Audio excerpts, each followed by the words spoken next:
به طه، به یاسین، به معراج احمد، به قدر و به کوثر، به رضوان و طوبی، به وحی الهی، به قرآن جاری، به تورات موسی و انجیل عیسی.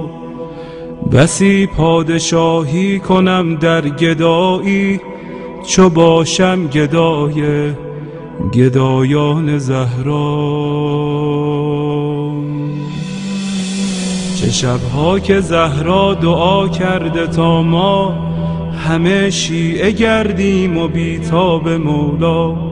غلامی این خانواده دلیل و مراد خدا بوده از خلقت ما. مسیرت مشخص، امیرت مشخص، مکن دل دل ای دل، بزن دل به دریا. که دنیا به خسران عقبا نیرزد، به دوریز اولاد زهرا نیرزد. و این زندگانی فانی، جوانی خوشیهای امروز و اینجا، به افسوس بسیار فردا نیرزد.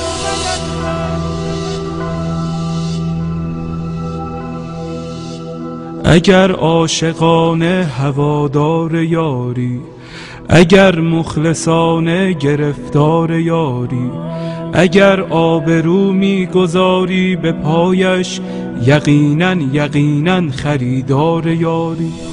بگو چند جمعه گذشتی ز خوابت، چه اندازه در ندبه ها زاری یاری.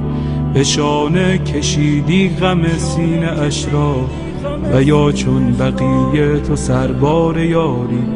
اگر یک نفر را به او وصل کردی، برای سپاهش تو سردار یاری. به گریه شبی را سحر کردی یا نه، چه مقدار بیتاب و بیمار یاری.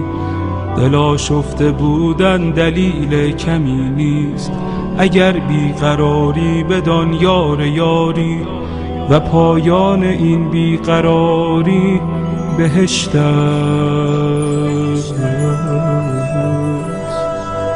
بهشتی که سرخوش ز دیدار یاری.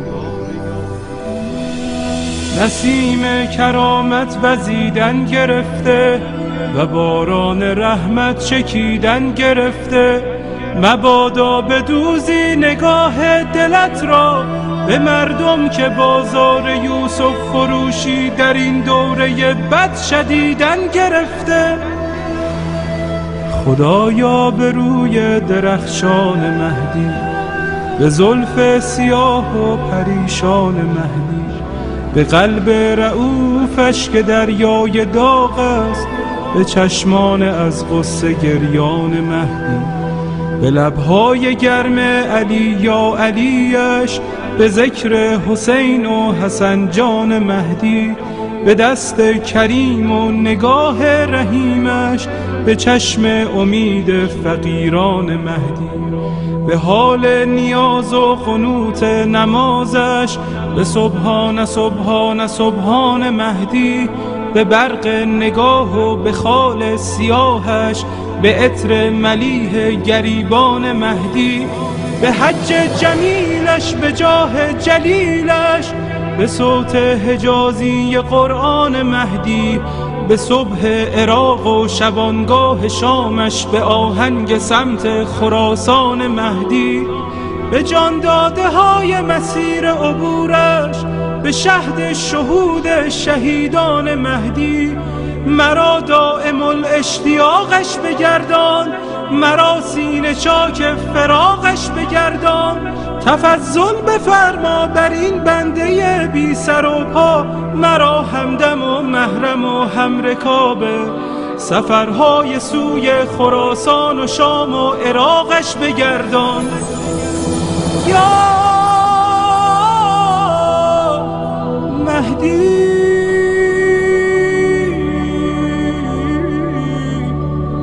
یا مهدی.